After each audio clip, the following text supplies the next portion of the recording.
الناس والعلم طريق للعلا كل من سار عليه وصلوا سنة الله وهدي الأنبياء وبه عز الرعيل الأول. Alhamdulillah, wassalatu wassalamu ala rasulillah, amma ba'd. Muli, assalamualaikum warahmatullahi wabarakatuh, mga kinikilig ko mga kapatid. Alhamdulillah, noong nakaraan ay natalakay natin ang buod sa pagpapakasal ng Propeta Muhammad sallallahu alaihi wasallam, unang-una kay Khadijah at lahat ng kanyang mga naging asawa. Natalakay din natin ang mga anak niya sallallahu alaihi wasallam. Sa pagkakataong ito, simulan natin ang mensahe ng Propeta Muhammad sallallahu alaihi wasallam, na kung saan mapapag-aralan natin ang mga sumusunod. Una, yung paghahati ng mensahe ng Propeta sa dalawang panahon. Una, yung panahon ng Makkah at ang panahon ng Madina. Pangalawa, mga yugto ng kanyang da'wa. Ikatlo, mga pagsisimulang dinaanan niya at ng mga kasamahan niya ng mga sahaba. At inshallah, ang hijrah. Siguro, iwan ko kung hanggang saan ang pwede lang nating matapos ng sa gayon ay hindi hahaba itong ating talakayan. At inshallah, ang mga natitira sa mga nabanggit ko, maaring sa susunod na lang ulit nating pagkita-kita. Inshallah, simulan natin ang panahon ng Makkah, na kung saan sa panahon ng Makkah, mayroong ilang mga punto. Itong susunod na mga punto, 10. Una, yung pagsusugo sa kanya. Yung ikalawa, yung tungkol kay Jibril alayhis salam at ang kasi o revelasyong ipinadala sa kanya. Pangatlo, ang pagsasabatas ng pagdarasal. Siguro hanggang dito lang tayo patungkol kay Jibril at ang revelasyong dala niya. Yung pagsasabatas, mula dito sa pagsasabatas ng pagdarasal, sa susunod na talakayan natin, inshallah. Yung pang-apat, ang una at ikalawang hijra ng mga Muslim sa Ethiopia. Ito inshallah sa sunod pa ito. Ang kasunduan ng pang-api, yung kasunduan ng pang-api sa Sha'ab Abu Talib. Ang ika-6, ang taon ng kalungkutan. Ito yung ika-10 taon ng kanyang ministeryo, ang Isra at saka ang Mi'raj. Ang ika-8, ang una at ikalawang Bay'atul Aqaba. Ang Darun Najwa, yung ika-9. Ito yung pagkakaisa ng mga musyrik upang patayin ang Propeta Muhammad sallallahu alaihi wasallam. At ika-10, yung kanyang paghijra. Siguro inshallah ang ating matatalakay lang hanggang dito sa sogong anghel, si Jibril alayhis salam at ang kanyang revelasyon. Nahati po ang buhay ng Propeta Muhammad sallallahu alaihi wasallam pagkatapos na siya ay pinarangan ni Allah ng pagkapropeta at sogo sa dalawang panahon. Kung saan, una, ang panahon ng Makkah, ito ay umabot ng 13 taon. Ikalawa, ang panahon ng Madina, ito ay 10 taon. At ang bawat panahon ay binubuo ng ilang mga yugto. At bawat yugto naman, ito ay may mga katangiang natatangi sa iba pang yugto. Bago natin talakayan ang panahon ng Makkah at pagsisimula ng pagsusugo, mayroong ilang uri ng pangangalaga o pagpuprotekta ni Allah sa kaniyang sugo bago pa niya ito isinugo para simulan ang kaniyang pangangaral. Halimbawa, natalakay na natin ito nung una. Una, siya ay pinangalagaan noong maliit pa sa pagsisimula ng paghirang sa kanya sa gitna ng angkan at pagkamaharlika. Ang panganganak sa kanya ay mula sa wastong kasalan at hindi katulad sa naging kaugalian ng mga tao noon sa Makkah sa pamamaraang masama. Ikalawa, ang pangangalaga sa kanya ng lolo niyang si Abdul Muttalib, na pinuno ng Quraysh sa simula ng pagkabata hanggang sa edad ng 8 taong gulang, at namatay ang lolo niya Nailipat ang pangalaga sa kanya sa tiyuhan niyang si Abu Talib na pinuno din ng Quraysh. Na ang mga ito ang pagsasanggalang sa kanya. Ikatlo, na pangalagaan siya sa kanyang kabataan mula sa mga pangkaraniwang kinasasadlakan ng mga kabataan na kalaswaan at kasamaan sa kanyang kapanahunan. Naging tanyag siya sa mga tao habang siya ay binatilyo pa lamang bilang makatotohanan, ibig sabihin hindi nagsisinungaling at mapagkakatiwalaan kahit ang kanyang mga kalaban ay nagtitiwala sa kanya. Napangalaga ang dalisay, ang puso niya, hindi siya sumamba sa anumang Diyos-Diyosan maliban lamang kay Allah. Hindi siya nagpatira pa sa imahin at hindi humaplos-haplos sa mga Diyos-Diyosan at hindi nanumpa maliban kay Allah. Ito ay dahil sa matindi niyang puot o galit sa mga Diyos-Diyosan ng kanyang kababayan, ang Allat at Al-Uzza at iba pang maraming mga dinidiyos. Ikalima, inihanda siya ng isang paghahandang may pananggalang laban sa pambubuyo at ihip ng demonyo. Siya pinangalagaan ni Allah sa panloob niya at ito ay makikita sa dalawang pangyayari ng pagbibiyak ng kanyang dibdib. Ang pagsusugo sa kanya sa Hira. Nang ang propeta ay malapit na sa 40 taong gulang ay napamahal sa kanya yung pag-iisa o paglayo sa mga tao na kung saan nagdadala siya ng sawiq. Ito yung pagkain na sawiq. Ito yung kinaugilaang pagkain na mula sa giniling o binokbok na trigo, maaring sibada o mais na nilutong parang lugaw sa gatas na tinatawag na sawiq. Ito ang baon-baon niya at tubig at tumitira siya sa kuweba ng Hira na may layong humigit kumulang sa 2 milya mula sa Makkah. Nananatili siya roon sa buwan ng Ramadan at iginugugol ang oras niya sa pagsamba at pagbubulay-bulay sa mga tanawin sa Santinakpan at anumang nakaraan sa mga nilikhang ito. Hindi siya napapanatag sa mga paniniwala ng bayan niya.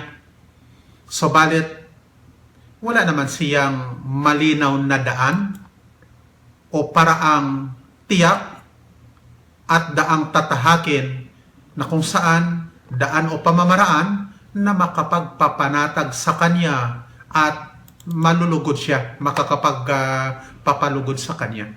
Ang pagpapasya niyang pag-iisa na ito ay kabilang sa plano ni Allah para sa kanya dahil sa darating sa kanya na dakilang bagay upang maging handa sa pagdadala ng pinakadakila at ipinagkatiwalang tungkulin.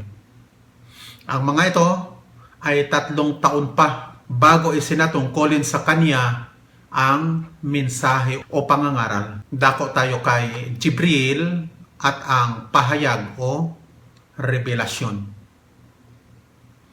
Nang ang propeta ay umabot na sa 40 taong gulang, ay isinugo siya ni Allah bilang tagahatid ng mabuting balita at tagababala. Karaniwang binabanggit sa mga ng Quran na lahat naman ng mga propeta, mga kapatid, ay sinugo ni Allah bilang tagahatid ng mabuting balita. At kalakip doon ay para magbabala sa mga tao.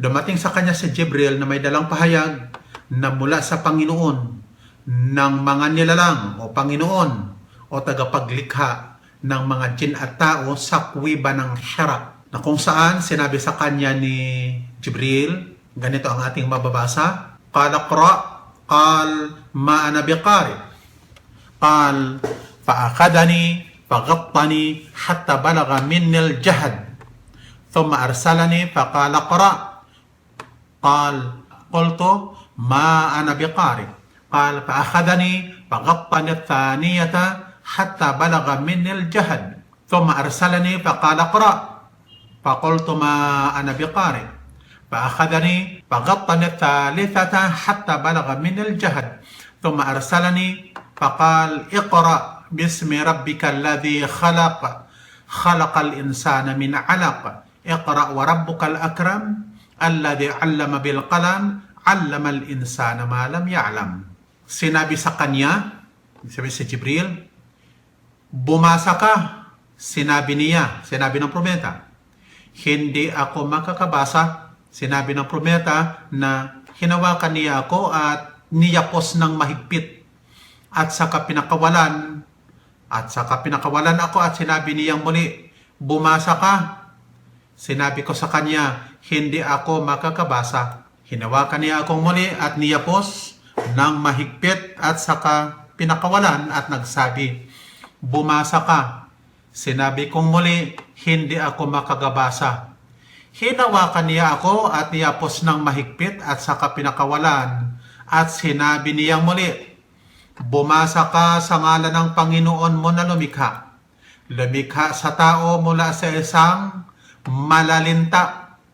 Bumasa ka at ang Panginoon mo ay ang mapagbigay na nagtuturo sa pamamagitan ng panulat. Nagtuturo sa tao ng hindi nito nalaman. Ito yung unang revelasyon sa Suratul Alaq. Dadako tayo sa kwento ng pagkakaantala ng pagdala ni Jibril ng revelasyon o pahayag. Binanggit ang kwentong ito sa Sahihul Bukhari. Ito'y kwento sa Sahihul Bukhari, pero wala itong sanad. Annahu lamma ta'akhara Jibril bil wahyi fi awal al-bi'athati baqiya Rasulullah sallallahu alaihi wasallam wa fatara al-wahyu fataratan hatta hazina Nabiy sallallahu alaihi wasallam fima balagana huznan ghada minhu miraran kay yataradda min ru'usi shawahiq al-jibal fakullama awfa bidirwati jabalin likay yulqiya minhu nafsah tabadda lahu Jibril faqala ya Muhammad innaka Rasulullahi haqqan fayaskunu lidhalika ja'shuhu wa taqirru nafsuhu fayarji' فإذا طالت عليه فترة الوحي غدا لمثل ذلك فإذا أوفى بذروة جبل تبدل له جبريل فقال له مثل ذلك. Nang naaantala ang pagdala ni Jibril ng pahayag sa pagsisimula ng pagsusugo sa propeta, ay lubhang nalungkot ang propeta ayon sa aming naririnig ng lubhang kalungkutan. Ay hinangad niya ng ilang ulit na magpatihulog sa tuktok ng mataas na bundok. Tuwing aakyat siya sa tuktok ng isang bundok upang magpatihulog, si Jibril ay nagpapakita sa harap niya at magsasabi, O Muhammad, tunay na ikaw ay sugo ni Allah sa katotohanan. Sa ganito, nakakapahinga ang propeta at napapanatag ang sarili niya at sa kauuwi. At kapag naantala na naman ang pagdating ng pahayag, ay muli niyang gagawin ang kagaya sa dati niyang ginawa. At kapag aakyat siya sa tuktok ng bundok, ay magpapakita sa kanya si Jibril at sasabihin na naman ang kagaya sa sinabi niya noong una. Ang mahalaga pong aral hinggil sa salaysay na ito, na kung saan, mga kapatid, ang iba sa mga Muslim, ito'y kanilang pinaniniwalaan na ang propeta ay nagtangkang magpatiwakal. Ang tama po na ito'y hindi kabilang sa riwaya ni Al-Bukhari na mayroong sanad. Bagos ito ay ayon lamang sa mga naririnig ni Az-Zuhri at hindi totoo na ginawa ng propeta. Tadako tayo sa pagdalang muli ni Jibril ng pahayag o revelasyon. Sinabi ni Ibn Hajar, ang pagkaantala ng pahayag ay upang mawala ang takot sa propeta. Ang layunin ng pagkaantala ay upang pananabikan niya at mawala ang hintakot na ito at pananabikan niya ang muling pagbabalik ng pahayag. Pagkatapos nito ay naghihintay na ang propeta sa pagdating ng revelasyon at muli na naman siyang pinarangalan ni Allah ng muling pagdating ng revelasyon. Sinabi ng propeta, Jawartu bihira shahran, falamma qadaytu jiwari, habaktu fastab tantul wadi, panudito, panadarto, an yamini, palam ara syai'an, wa nadartu an shimali, palam ara ahadan, wa nadartu amami, palam ara syai'an, wa nadartu khalfi, palam ara syai'an, farafa'tu ra'si, fara'aitu syai'an, fa'idhal malakul ladhi ja'ani bihira, jalisun ala kursi, bayna samai wal ard. Faj'ithtu ay faza'tu minhu ru'ban hatta hawaitu ila al ard. Fa'ataitu Khadijata faqultu zammiluni zammiluni dathiruni wasubbu alayya ma'an baridan. Qala fadatharuni wasabbu alayya ma'an baridan. Fanazalat ya ayyuhal mudaththir qum fa'anzir wa rabbaka fakabbir wa thiyabaka fatahhir. Nanatili ako sa Hira ng isang buwan, at nang natapos ang pananatili ko ay bumaba ako at pumunta sa lambak. May tumawag sa akin kaya tumingin ako sa kanan pero wala akong nakita na anuman. Tumingin ako sa kaliwa ay wala rin akong nakita na sinuman. Tumingin ako sa harap, ay wala rin akong nakitang anuman. Tumingin ako sa likod, wala rin akong nakitang anuman. Tumingala ako sa langit at may nakita akong isang bagay. Ang anghel na dumating sa akin sa Hira na nakaupo sa isang trono sa langit. Nahintakutan ako hanggang sa bumagsak sa lupa. Pumunta ako kay Khadija at sinabi sa kanya, takpan ninyo ako at buhusan ng malamig na tubig. Sinabi niya, kaya tinalokbungan o tinakpan nila ako at binuhusan ng malamig na tubig. At bumaba ang ayan na ito na ang kahulugan, o nakatakip, o ikaw na nakatalokbong, bumangon ka at magbabala ka. Ang Panginoon mo ay dakilain mo. Ang mga kasuotan mo ay dalisayan mo. Ito ay Suratul Mudaththir, bilang ng talata 1 hanggang 4. Ang mahalaga pong aral, mga kapatid, ang mga talatang ito ay pagsisimula ng mensahe ng propeta na naglalaman ng 2 uri ng tungkulin. Ang una, tungkulin niya na ipaabot ang babala, at ito ay sa salita ni Allah na qum fa'anzir, bumangon ka at magbabala ka. At ang ikalawa, tungkulin niya na isabuhay ang mga utos ni Allah sa sarili niya. At ito ay sa mga sumusunod na mga talata, wa rabbaka fakabbir wa thiyabaka fatahhir. Ang Panginoon mo ay dakilain mo. Ang mga kasuotan mo ay dalisayin mo. Hanggang dito lang para hindi tayo hahaba. Kita-kita na lang muli tayo sa susunod na Saturday. Insha'Allah. Subhanakallahumma wa bihamdik. Ashhadu an la ilaha illa ant. Astaghfiruka wa atubu ilaik. Wassalamu alaikum wa rahmatullahi wa barakatuh.